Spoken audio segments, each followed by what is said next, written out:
今天我们来聊聊最近震惊国际的一幕。一艘纽西兰军舰航行台湾海峡时，中共军舰如豺狼般尾随，虎视眈眈，而台湾海军的成功号巡防舰悍然现身，直接举起武备保驾护航。更令人瞠目的是，这一幕被纽西兰亲手拍下来，全球观众都看傻了眼。中共豺狼真的想任意闯荡台海吗？面对台湾与盟友不再沉默的反击，这场台海角力出现了出人意料的转折。接下来我们就深入探讨这件事的来龙去脉，以及它背后蕴含的国际角力与未来变数。首先，让我们把时间拉回2025年11月初，当时纽西兰皇家海军最大型军舰奥特亚罗瓦号油弹补给舰悄然启程，从南海北上，要前往东北亚执行任务。乍听之下，纽西兰离台湾那么远，他们的军舰为何会出现在台湾海峡？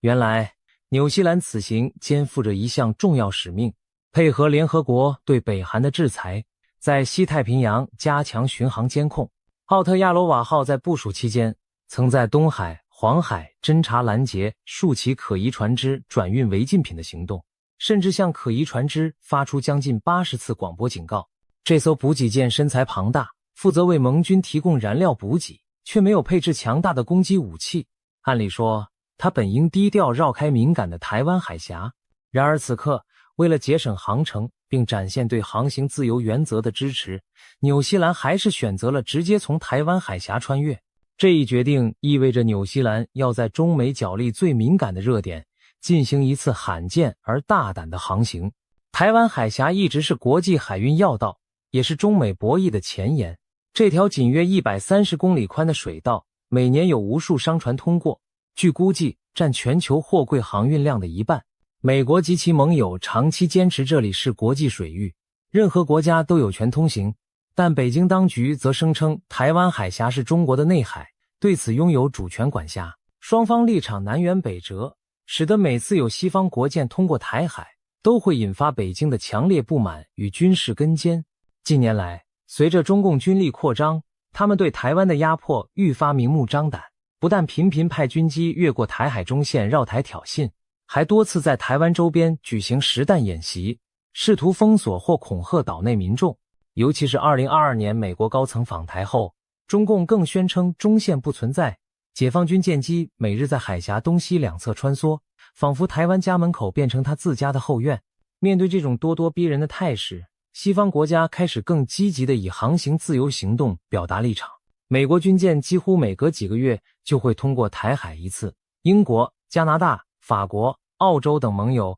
也不时加入行列，以示不接受北京对台海的主权主张。甚至有些平日低调的国家也在悄悄改变姿态。今年以来，8个国家的海军已经合计进行了12次台海通航，包括美、英、法、加、澳、日、纽西兰等民主国家。其中最令外界惊讶的是，跟北京关系一向友好的越南居然也在名单之中。越南常年与中国往来密切，却因南海主权争端日益警惕北京的扩张。这次派舰通过台海被视为一项重要表态，即便是地缘上和中国接近的国家，也不愿坐视中共将台海私有化。在这样的背景下，纽西兰奥特亚罗瓦号的台海之旅更显得不同凡响。先前，纽西兰海军自从2017年后就未曾单独通过台湾海峡，直到2024年9月才与澳洲舰艇一同航经台海，打破多年沉寂。如今2025年11月，纽西兰再次悄然现身台海，无疑是向世界宣示，哪怕远在南太平洋，纽西兰也关切这条战略水道的开放与安全。然而，这趟航行从一开始就被中共严密注视着。11月5日清晨，奥特亚罗瓦号从南海北上抵近台湾海峡南口，广阔的海面上风平浪静，补给舰继续以均速向北航行。然而，就在驶入海峡不久，舰上瞭望哨便发现远方出现了几个模糊身影，解放军海军来了。随着距离拉近，可以看到中共派出了多达7艘军舰跟随监视，他们或许是驱逐舰、护卫舰，甚至可能包括电子侦察船，各自分散在补给舰左右后方的远处，形成一张紧盯猎物的天网。这种阵仗颇似野狼群盯上了一只闯入领地的猎物，表面保持距离，实则一路尾随紧逼，不放过任何风吹草动。中共官媒事后声称，解放军东部战区组织了海空兵力，全程有效监控纽西兰军舰的通行。他们强调，双方始终保持安全且专业的距离，换句话说，就是一路远远吊着，不至于直接冲撞，但也绝不让你脱离视线。然而，中共的安全距离只是一种表面克制。有知情者透露，在奥特亚罗瓦号航行途中，解放军不仅派出军舰跟监，还出动了战机进行模拟攻击。可以想见，当纽西兰舰艇进入台海中段时，高空中突然传来战斗机的轰鸣，解放军的歼击机呼啸而至，从远处高速掠过补给舰上空，做出俯冲攻击的态势。这种动作仿佛猛禽扑击，虽未投弹发射，但意图再明显不过，就是要让对方感受到被锁定猎杀的威胁。在军事上，模拟攻击通常意味着战机可能已对目标雷达锁定，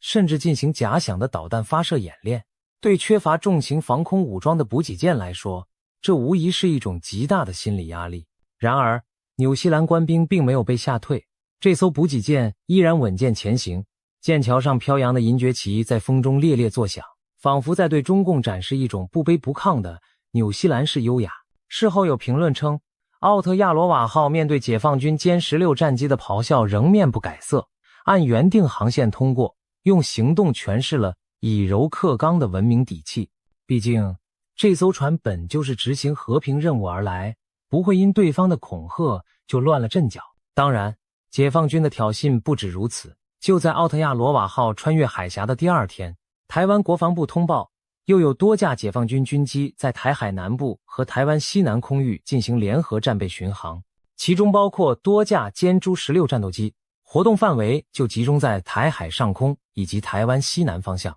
这看似与纽西兰军舰无关，实则可能是解放军故意秀肌肉的延续动作。他们一方面以尾随和模拟攻击干扰纽西兰舰艇，另一方面隔天又大举出动战机，在临近空域耀武扬威，向周边国家传递我们随时可以控制这片天空和海域的信号。对北京而言，这是一场精心编排的宣示，台海是他声称的势力范围，外国军舰若敢通行，就要有心理准备，承受中方的压力。中共国防部发言人甚至跳出来放话，指责某些国家在台海兴风作浪，给台湾独立势力传递错误信号，话里话外将纽西兰这趟航行描绘成了不怀好意的挑衅，把自己军机军舰的动作合理化为被迫的反制措施。中共这套贼喊捉贼的话术我们早已熟悉，他们一面做出具侵略性的动作，一面倒打一耙，说别人挑衅，用意是吓阻更多国家仿效。然而北京没有想到的是，这一次他们精心编织的狼来了剧本却意外闹出了洋相。当时在奥特亚罗瓦号上执勤的纽西兰官兵用相机记录下了航程中的一些画面，作为任务资料备案。1个月后，纽西兰国防军在官网发布了此次亚洲任务的总结报告，并附上了几张照片。其中一张照片引起轩然大波，画面里一名纽西兰水兵正透过双筒望远镜凝视着远方海天之际的一艘灰色军舰。最初，照片说明并未指出那艘远方军舰的身份，然而有眼尖的人把图像放大，发现那舰身涂装和线条明显不是解放军的样式，反而更像台湾海军的船。难道在这台海惊魂时刻，台湾军舰也出现在现场了？消息一出，立刻引发热议。随后，纽西兰国防部发言人向媒体证实了这点。照片中的军舰正是中华民国海军成功级巡防舰成功号。也就是说，在奥特亚罗瓦号穿越台海的过程中，台湾海军的成功舰一度与其并肩而行，提供了短暂的护卫陪伴。这惊人的发现不仅震动台湾和纽西兰两地，更透过国际媒体传遍全球。许多人直呼没想到，因为台湾军舰执行任务的照片首次被国外公诸于世，场景之罕见前所未见。那么台湾的成功号究竟是何时如何加入这场行动的呢？根据台湾高层安全官员透露的消息，原来台湾海军早有默契，惯例会护送理念相近国家的军舰通过台海。毕竟每当有友邦舰艇航经，解放军常常出动各种手段骚扰，甚至假攻击。台湾作为当事地，理所当然要确保中共军机军舰不会进一步升高危险行为。当奥特亚罗瓦号进入台海时，台湾军方透过雷达早已掌握状况，随即派出部署在澎湖的成功级巡防舰前往接应。成功级是台湾现役主力巡防舰，共有10艘，隶属海军146舰队。平时任务之一就是在台湾海峡执行侦巡。成功号作为该级命名舰，由美制派里级巡防舰改良而来，配备有标准1型防空飞弹、鱼叉反舰飞弹及76公里速射炮等武器，可以说是火力不俗。当这艘台湾军舰快速赶赴指定海域时，很快便在浩瀚的海峡上目视到了纽西兰补给舰的身影。为了让友舰安心，也为了向共军亮明态度，成功号保持在奥特亚罗瓦号附近巡航，等于宣示现在这艘船有我们台湾在旁护卫，你们不要轻举妄动。此时的场景颇具戏剧性，一边是庞大的纽西兰补给舰继续按部就班航行，另一边数艘共军战舰远远尾随，而台湾成功号则机警地游弋在盟友与共军之间，仿佛护羊的牧羊犬警惕着虎视眈眈的野狼群。成功号上的官兵全面戒备，雷达紧盯周遭动向，甲板上的舰炮在阳光下闪着寒光，这正是标题中所说直接举枪的画面写照。台湾军舰已经亮剑，用实际行动告诉中共，不许你们靠近滋扰。对台湾来说，如此主动为友邦护航，其实低调执行多年，只是过去从未公开张扬。毕竟台湾并非国际正式承认的国家盟友，很多合作必须默契行事，以免节外生枝。台湾海军通常在外国军舰通过时远远监视，一旦共军动作过大，就适时现身震慑，平安无事则不打扰对方航行。这次若非纽西兰难得公开照片，外界恐怕还无从得知台湾早已悄悄扮演护航骑士的角色。因此，当真相揭晓，国际媒体纷纷赞叹台湾的挺身而出。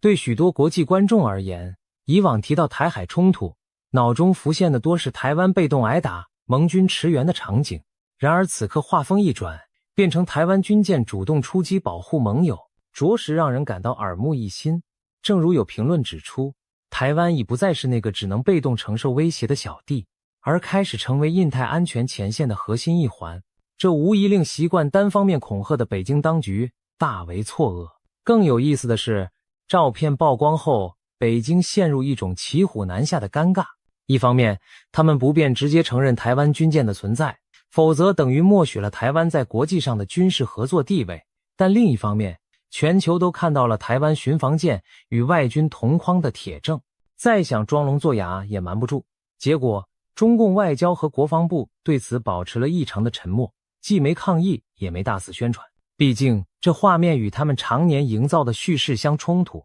中共一向宣称台湾只是其领土的一部分，不可能有独立自主的军事行动。然而现实却是，台湾不仅在自己家门口巡弋，还和多国合作捍卫航道，仿佛已经融入了盟军体系。从这个角度看，中共多年来孤立台湾的图谋，反而因自己的武力胁迫而节节败退。你越是张牙舞爪，越多国家选择与台湾站在一起，连先前顾及北京脸色的国家，如今都大方公开台湾军舰英姿，实在是莫大的讽刺。这场在台湾海峡上演的戏码，不仅仅是一次外交事件，更折射出台海局势的深刻变化。曾几何时，台湾海峡的博弈主要是中美两强的角力，台湾自己往往被边缘化，只能作为被保护的对象。然而如今，台湾正逐渐走向台前，担负起自我防卫甚至协助维护区域安全的责任。台湾情报单位负责人蔡明彦也在立法院证实，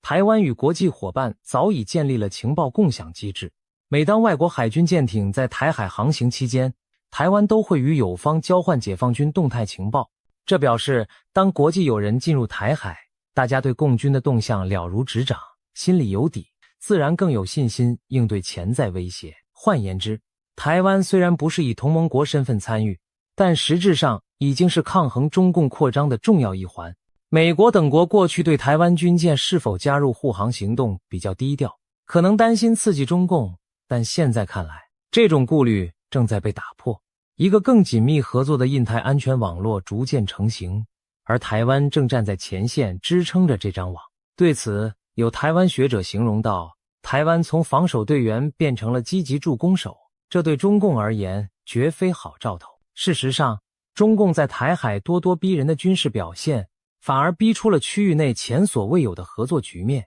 例如，前文提及的越南舰艇通过台海就是明证之一。越南官方虽低调未宣传，但依据台湾提供的情资，确有此事。想想看，越南和台湾并无正式邦交，且越南向来小心平衡中美关系，却在此刻默默用行动支持航行自由，很可能也是与台湾、美国有所默契。而日本、澳洲、加拿大等区内国家更不用说，早已强化军事合作，频繁派舰赴南海、台海展示力量。可以说，中共试图在台海划设禁区的图谋，正被一道道从四面八方赶来的光束照亮驱散。每一艘通过台海的友邦军舰，都是在告诉北京，这里不是你说了算。台湾作为地处要冲的成员，自然不甘缺席。对许多台湾人民来说，看到自家军舰在国际行动中发挥作用，是一件振奋人心的事，因为这代表台湾并不孤单，我们有能力，也有伙伴一起守护家园。然而，我们也不能天真的以为中共会就此罢手，相反地，北京可能会因恼羞成怒而加倍施压。未来的台海或许还有更多惊险场景在等着上演，例如中共军舰下次会不会更贴近地逼迫外国舰艇？就像2023年6月那次惊险对峙，当时美加两国军舰一起通过台海，一艘解放军驱逐舰突然高速逼近，美国驱逐舰几乎要被拦腰切过，被迫减速避让。两舰最近仅相距约150码，约137公尺，幸好最终有惊无险。但美国官方怒斥这是危险的不专业行为，全世界也透过影片看到了中共军舰差点酿祸的画面。那一次，中共的疯狂举动已经接近红线边缘，如果下次他们对类似的台湾护航行动心生忌惮，是否可能铤而走险，直接针对台湾军舰挑衅？毕竟在中共眼中，外国舰艇他们不敢开第一枪，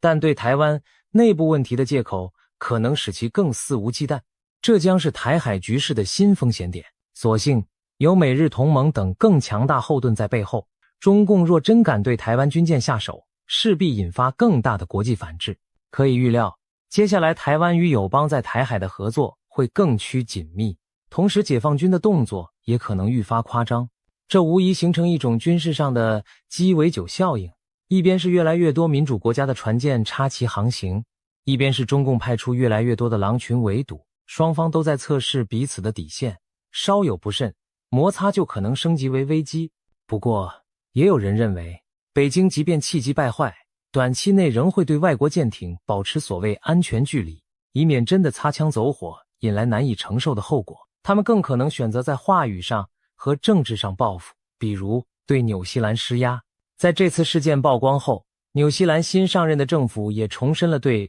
一中政策的承诺，强调此次航行并不代表改变外交立场，只是单纯履行国际法赋予的航行自由权利。北京表面上收下这个台阶，暗地里或许记下一笔。此外，中共可能加大对台湾的军事恫吓，特别是在台湾即将举行重大选举和国际活动前后，派出更多军机扰台，举行更大规模的军演，以展示主权。但这套把戏玩久了，其实边际效应递减，国际社会早就看穿中共的胁迫手法，并以更团结的行动予以对冲。越来越多国家的表态证明，一味恐吓只会逼走朋友，留下孤家寡人。中共若继续充当台海的豺狼，只会激起更多围堵。相反地，台湾因应威胁而更强韧，并获得更多实质支持，这恐怕是北京始料未及的。回顾这整件事，我们仿佛看到一出现代版的豺狼与牧羊犬，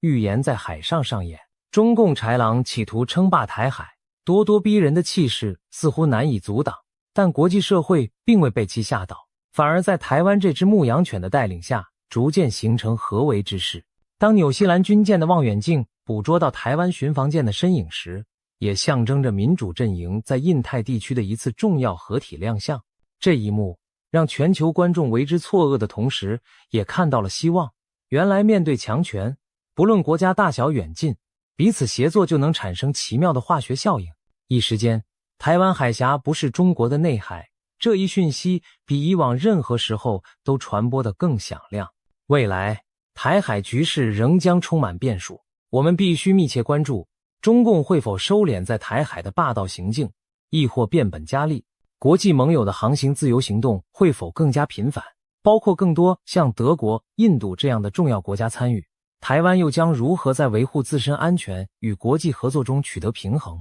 避免成为冲突引爆点？这些问题都没有简单答案，但可以肯定的是，经过这次事件，台湾在国际战略版图中的位置更加凸显。从前那个只能任人摆布的棋子，如今正努力成为影响局势的棋手之一。正如成功号的名字寓意，台湾希望以自身的坚定换来台海的和平通行成功，而中共若一味充当乱局之源，终究可能发现自己才是那个陷入孤立困境的纸老虎，外表凶狠，内里虚弱。最后，我们可以从这则故事得到一点启示，在当今变幻莫测的国际风云中，弱小者并非只能任强权宰割，只要团结有信念，哪怕面对豺狼虎豹，也能拥有改变结局的力量。台湾海峡见证的不仅是军舰交错的惊险时刻，更是自由与威权角力的缩影。世界各国看傻眼之余，也在重新认识台湾的勇气与价值。未来的某一天，